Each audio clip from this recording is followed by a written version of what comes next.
Hi, and welcome back to our Jane Eyre read-along.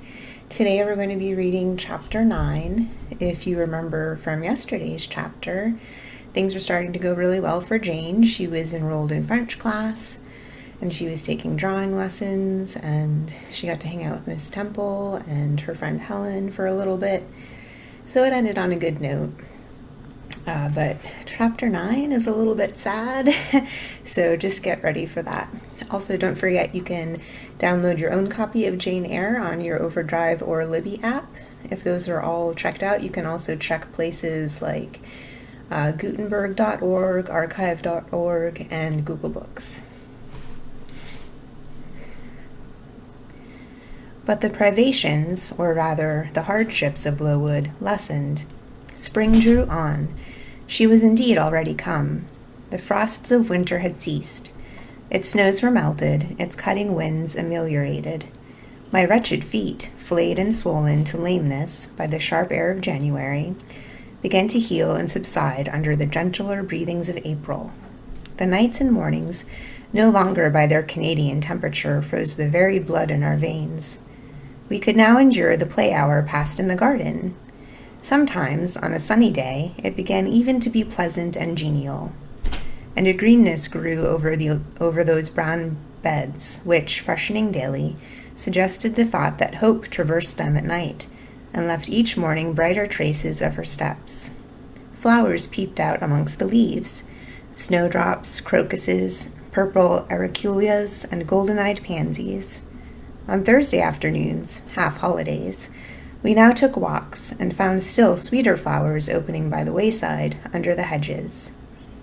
I discovered, too, that a great pleasure, an enjoyment which the horizon only bounded, lay all outside the high and spike-guarded walls of our garden. This pleasure consisted in prospect of noble summits, girdling a great hill hollow, rich in verdure and shadow, and a bright beck full of dark stones and sparkling eddies. How different had this scene looked when I viewed it laid out beneath the iron sky of winter, stiffened in frost, shrouded with snow. When mists as chill as death wandered to the impulse of east winds along those purple peaks, and rolled down till they blended with the frozen fog of the beck. That beck itself then a torrent, turbid and curbless. It tore asunder the wood, and sent a raving sound through the air, often thickened with wild rain or whirling sleet, and for the forest on its banks, that showed only ranks of skeletons. April advanced to May. A bright, serene May it was. Days of blue sky, placid sunshine, and soft western or southern gales filled up its duration. And now vegetation matured with vigor. Lowood shook loose its tresses. It became all green, all flowery. Its great elm, ash, and oak skeletons were restored to majestic life. Woodland plants sprang up profusely in its recesses. Unnumbered varieties of moss filled its hollows, and it made a strange ground sunshine out of the wealth of its wild primrose plants. I have seen their pale gold gleam in overshadowed spots like scatterings of the sweetest luster. All this I enjoyed often and fully, free, unwatched, and almost alone. For this unwanted liberty and pleasure there was a cause, to which it now becomes my task to advert. Have I not described a pleasant sight for dwelling, when I speak of it as bosomed in a hill, and wooded, and rising from the verge of a stream? Assuredly pleasant enough, but whether healthy or not is another question. That forest dell, where Lowood lay, was the cradle of fog and fog-bred pestilence, which, quickening with a quickening spring, crept into the orphan asylum, breathed typhus through its crowded schoolroom and dormitory, and, ere May arrived, transformed the seminary into a hospital. Semi-starvation and neglected colds had predisposed most of the pupils to receive infection. 45 out of the 80 girls lay ill at one time. Classes were broken up, rules relaxed. The few who continued well were allowed almost unlimited license, because the medical attendant insisted on the necessity of frequent exercise to keep them in health. And it had been otherwise. No one had leisure to watch or restrain them. Miss Temple's whole attention was absorbed by the patients. She lived in the sick room, never quitting it except to snatch a few hours' rest at night. The teachers were fully occupied with packing up and making other necessary preparations for the departure of those girls who were fortunate enough to have friends and relations able and willing to remove them from the seat of contagion. Many, already smitten, went home only to die. Some died at the school, and were buried quietly and quickly, the nature of the malady forbidding delay.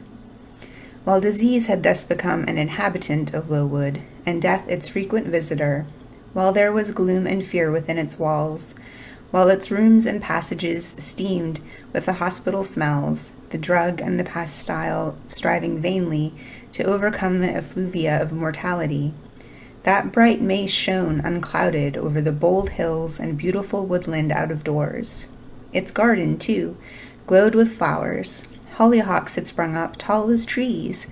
Lilies had opened. Tulips and roses were in bloom. The borders of the little beds were gay with pink thrift and crimson double daisies. The sweetbriars gave out morning and evening their scent of spice and apples, and these fragrant treasures were all useless for most of the inmates at Lowood, except to furnish now and then a handful of herbs and blossoms to put in a coffin. But I, and the rest who continued well, enjoyed fully the beauties of the scene and season. They let us ramble in the wood like gypsies from morning till night. We did what we liked, went where we liked. We lived better, too. Mr. Brocklehurst and his family never came near Lowood now. Household matters were not scrutinized into. The cross housekeeper was gone, driven away by the fear of infection. Her successor, who had been matron at the Lowton dispensary, unused to the ways of her new abode, provided with comparative liberality. Besides, there were fewer to feed. Our breakfast basins were better filled. The sick could eat little.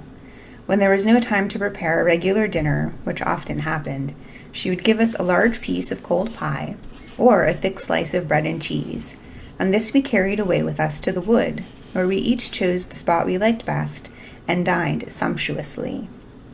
My favorite seat was a smooth and broad stone, rising white and dry from the very middle of the beck, and only to be got at by wading through the water, a feat I accomplished barefoot.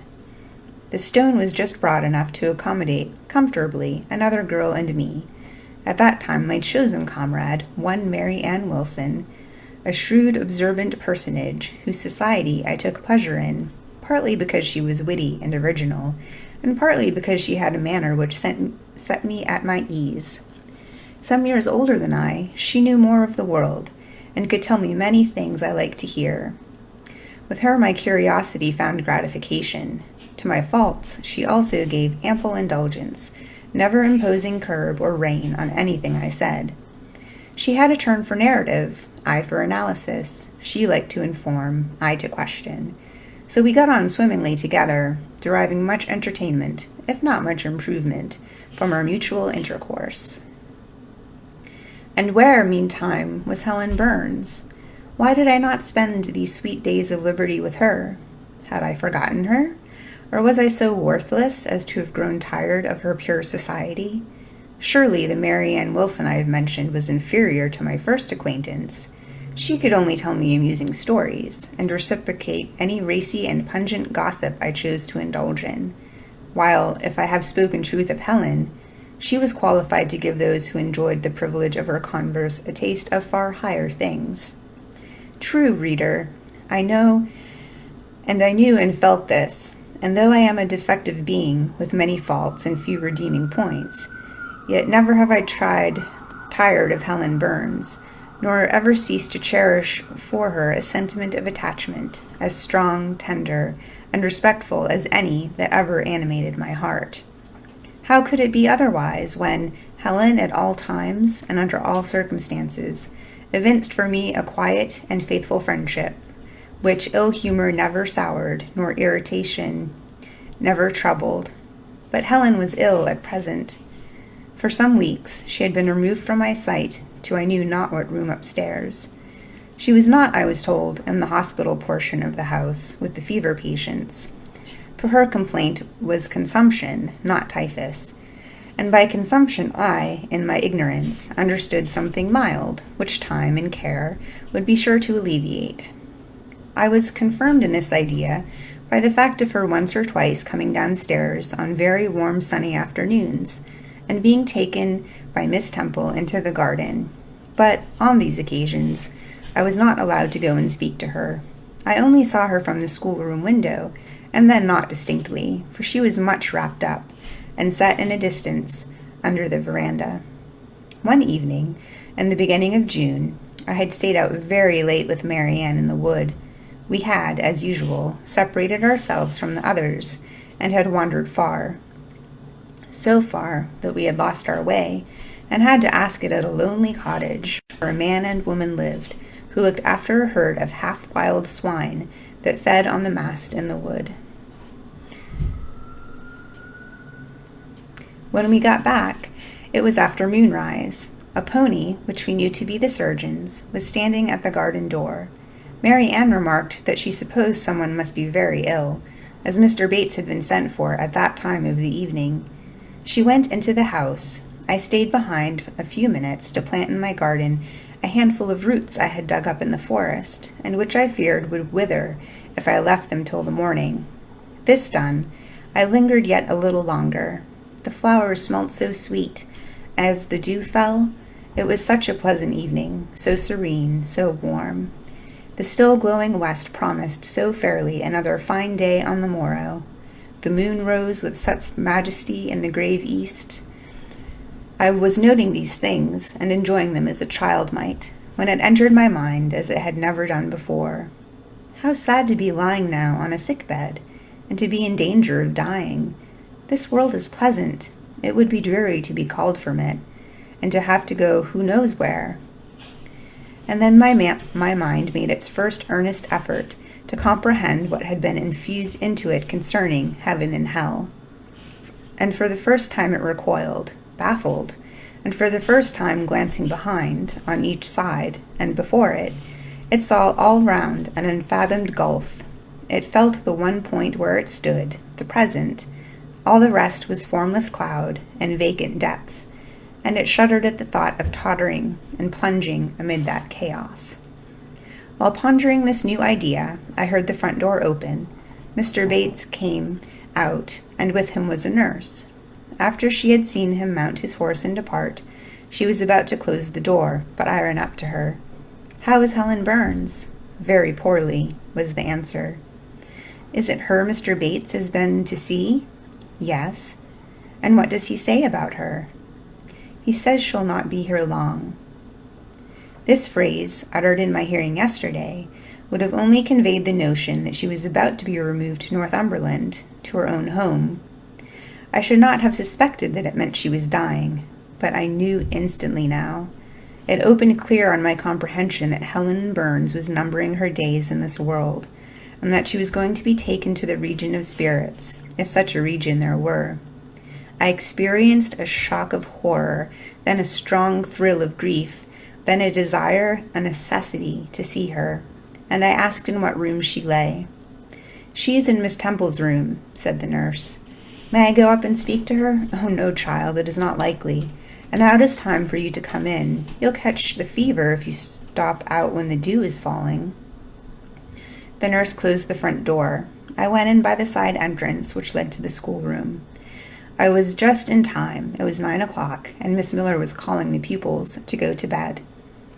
It might be 2 hours later, probably near 11, when I, not having been able to fall asleep, and deeming, from the perfect silence of the dormitory, that my companions were all wrapped in profound repose, rose softly, put on my frock over my nightdress, and, without shoes, crept from the apartment, and set off in quest of Miss Temple's room.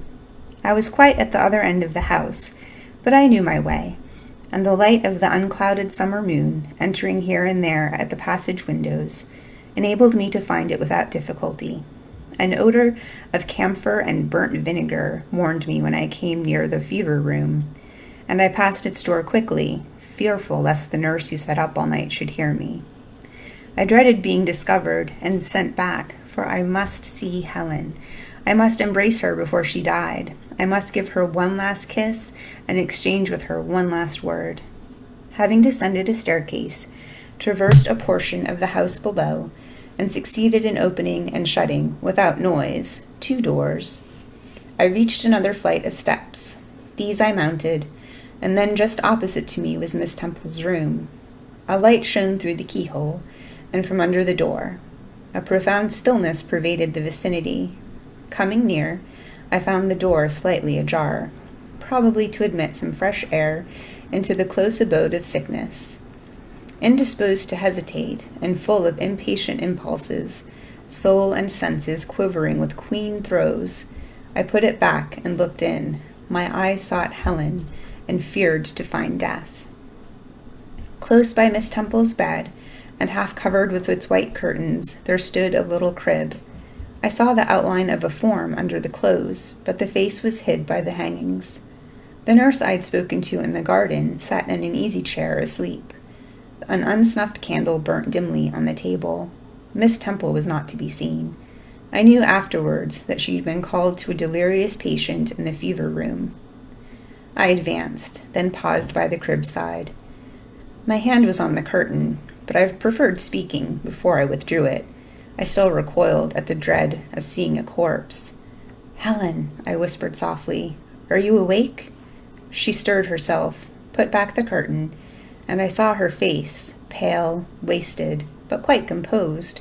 She looked so little changed that my fear was instantly dissipated. "Can it be you, Jane?" she asked, in her own gentle voice. Oh, I thought, she is not going to die. They are mistaken. She could not speak and look so calmly if she were. I got onto her crib and kissed her. Her forehead was cold, and her cheek both cold and thin, and so were her hand and wrist, but she smiled, as of old. "Why are you come here, Jane? It is past 11 o'clock. I heard it strike some minutes before." "I came to see you, Helen. I heard you were very ill, and I could not sleep till I had spoken to you." "You came to bid me good-bye, then. You are just in time, probably. Are you going somewhere, Helen? Are you going home?" "Yes, to my long home, my last home." "No, no, Helen," I stopped, distressed. While I tried to devour my tears, a fit of coughing seized Helen. It did not, however, wake the nurse. When it was over, she lay some minutes exhausted. Then she whispered, "Jane, your little feet are bare. Lie down and cover yourself with my quilt." I did so. She put her arm over me, and I nestled close to her. After a long silence, she resumed, still whispering, "I am very happy, Jane, and when you hear that I am dead, you must be sure and not grieve. There is nothing to grieve about. We all must die one day, and the illness which is removing me, it is not painful. It is gentle and gradual, and my mind is at rest. I have no one to regret me much. I have only a father, and he is lately married, and will not miss me. By dying young, I shall escape great sufferings. I had not qualities or talents to make my way very well in the world. I should have been continually at fault. But what are you going to, Helen? Can you see? Do you know? I believe. I have faith. I am going to God." "Where is God? What is God?" "My Maker and yours, who will never destroy what he created. I rely implicitly on his power, and confide wholly in his goodness. I count the hours till that eventful one arrives, which shall restore me to him, reveal him to me. You are sure, Helen, that there is such a place as heaven, and that our souls can get to it when we die?" "I am sure there is a future state. I believe God is good. I can resign my immortal part to him without any misgiving. God is my Father. God is my friend. I love him. I believe he loves me.